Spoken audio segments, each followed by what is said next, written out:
What's up, y'all? It's your girl, Monica. And have you ever wondered what it is that you are really good at? Not even just good, are you great at anything?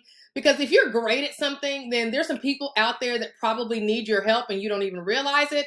And that's probably where this extra money is that you need. You know, we all need extra money these days. So if you're side hustling yourself to death and you're stressed out because you're trying to do so many different things and none of them are working, then this is your video, because I'm going to help you figure out what it is that you're great at so you can focus on it. The first thing I want you to do, and I know this is going to be difficult, is I want you to remove the emotion from it. Don't necessarily associate your side hustle, your side money, the business that you need to start. Don't base that on how you feel. I love it. I don't love it. Don't do that, right? I need to be passionate about it in order for me to do. No, it doesn't light me up. No, these are all things that I've heard in several coaching sessions that I've had, and it's just irrelevant, right? You need to remove the emotion from the equation. You need to remove your passion from the equation, and you need to remove whether or not you like it from the equation. Now, let me say this.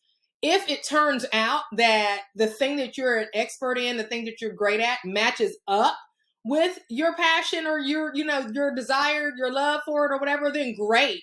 But what I'm telling you is that these are not prerequisites. Loving it is not a prerequisite. Being passionate about it is not a prerequisite. Liking it is not a prerequisite. Why? Because people with the money that you want in their pockets, they have their money in their pockets. They're not going to give it to you unless they see you as the expert in that thing. Okay. So they don't care whether or not you love it or are passionate about it or you like it. All they care about is, can you help them get from point A to point B in that particular area? Okay. So that's what you have to focus on, is removing those things, right? Next, you want to focus on exactly what your expertise is. So many of us have so many different areas of expertise. I got a lot of expertise in a whole bunch of different areas, but sometimes you have to get to the core. The core part of my expertise is I am a creative problem solver. It just so happened that I got a degree in business and I fell into the real estate industry where I could solve people's real estate problems, right? My core competency, the thing that I'm good at, is that I'm able to solve problems and solve them creatively. My business degree helped me with that. Real estate gave me an outlet for that, but by no means is that the only place that skill set is looked upon as an area of expertise, right? So if you're like that and you got a degree in business or a degree in English or a degree in some general thing, go a little bit deeper and look and step back and say, okay, what is my exact core competency? What exactly am I good at? I got this degree in this thing. I've been working in this field, but what is it that underlies that whole situation? What am I really doing? I'm helping people solve their problems. And in most cases, I'm doing so by thinking outside of the box, right? So that's my story. What is your story? You're going to have to go through that and ask yourself those questions in order to determine, get down to the nitty gritty, to the granular of what exactly it is that you are good at. Okay. Ask yourself, what was the title on your job? What did you do? Right? All of those things will help lead and guide you to that particular area of expertise. If that doesn't do the trick, look and see what you have accomplished, right? Have you learned how to sew and you started sewing your own clothes? Have you trained dogs, right? Have you homeschooled your kids? Have you received a patent? Have you imported a vehicle from overseas? Have you saved thousands of dollars by couponing? Have you started a successful business? Have you purchased rental property and you've got hassle-free tenants who have been with you for forever? Have you lost 50 pounds, right? Have you gone to law school in your 50s? Do you have anything to show for it? These are different things. These are just joggers, right? To give you an understanding of the thing that you have accomplished. It doesn't have to be, this corporate answer, right? It could be anything, right? If you didn't go to college, or if you're thinking about the fact that you went to college for one thing and you're doing another and that's not your area, then that's fine. Start to ask yourself, what have you accomplished? And use these as joggers to think of the things that you have actually accomplished. Now, the key to these things that you have accomplished is, do you have anything to show for it? Okay. Did you have anything to show that you accomplish that thing? Because in this day and age, in 2024, social proof is everything. Like, you absolutely cannot just say, I'm going to help you make $100,000 in 12 months if you haven't made $100,000 in 12 months. Okay. Like, you have to be able to show people are so sick and tired of being scammed out of their money and buying courses and doing all of this other stuff, only to find out at the end that the thing didn't even help them. And they've spent their money on it, hoping that it would, and they realize that it didn't. Okay. So now in this day and age, if you're going to claim that you're an expert in something, you need to have something to show for it.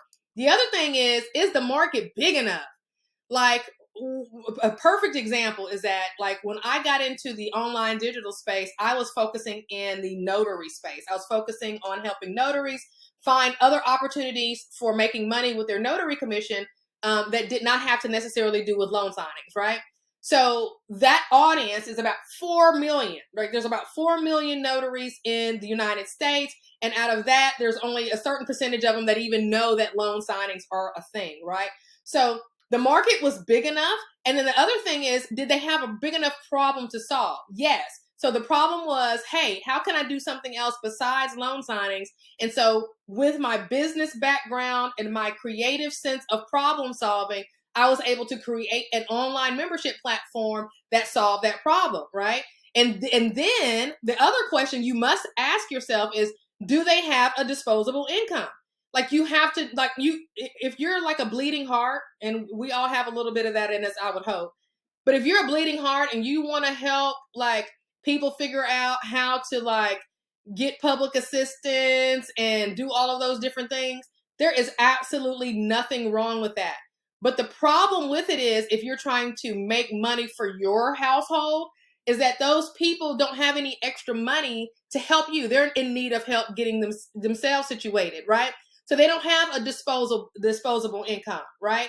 So a lot of times what we claim that we want to do is something that is noble, but it's not profitable, right? And so this is your, like, whatever, wake up call, that if you need to put food on your table, you first have to fill up your cup first before you start to pour out, right?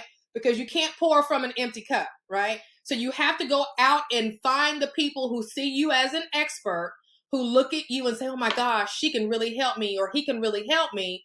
Then you help them, and they give you money because you help them. Then you can take that money and go create you a non-for-profit to go help these folks over here who need the help getting the public assistance. You see what I'm saying? Choose a group of people who have the disposable income that they can pay you to do whatever it is that you're going to be doing. And there is absolutely nothing wrong with that. Do they view you as the expert? Okay. That's the other thing. If you chose your great thing using this guide that I told you to use, right? Things that you have accomplished, or, focusing on your expertise and maybe your background and your education. If you use that as the foundation, then this won't be a problem. Because if you have been a nurse for 20 years and you're going to start teaching people how to build their own, at-home apothecary using natural products, then guess what? Those people are going to view you as an expert. Why? Because you've been a nurse for 20 years. Right? So you have to function and operate from your area of expertise, regardless of whether or not you still love it or not, regardless of whether or not you're passionate about it, regardless of whether or not you even like it. Okay. That's not important to the people that you are going to be helping. Right. And then the other thing is, do they know who you are? Okay, great. You've been a nurse for 20 years, but, like, how can I find you? Like, where are you? Are you on Instagram? Are you on TikTok? Are you on Facebook? Are you on YouTube? How can I find you? You are going to have to pick a platform in order to be able to get people to find you.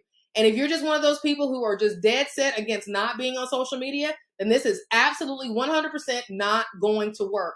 At the very least, you need to be on YouTube. You found me on YouTube, right? So that's the point. You have to be available for people to be able to find you. Now that you've got these things out of the way, do they like you?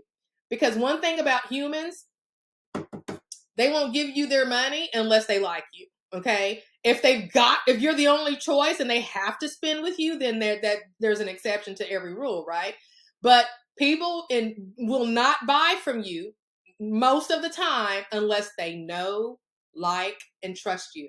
That's it. Okay. So those are very important components. And the way people get to know, like, and trust you is that you have to spend time with them. You have to give them your time. Remember when you started dating your significant other, or, how would you feel if they never wanted to spend time with you?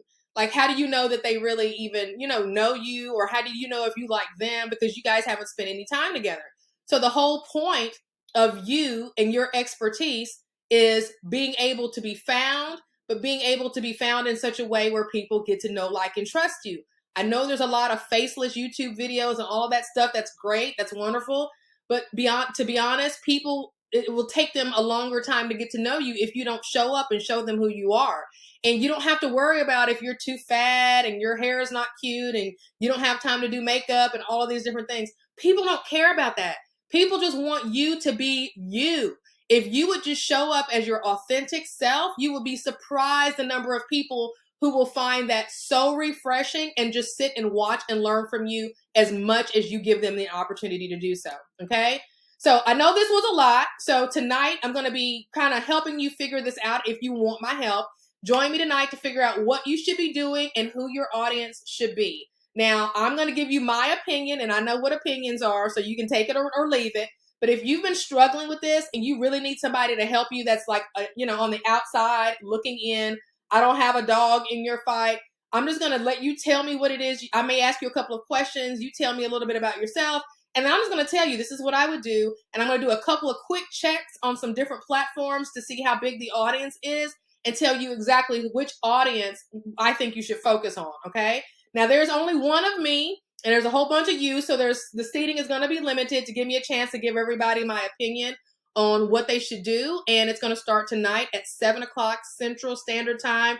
And you'll need to register in order to join. So you'll get the Zoom link after you register. It's completely free, but I want to help you. I want to help you figure out exactly what it is that you're great at so you can stop wasting your time, stop spending money, doing all this different stuff, trying to learn this and trying to learn that, trying to do all these new things when you've got this wealth of experience already behind you. You need to be focusing on monetizing that, finding the people in your audience who look at you as the expert and helping them.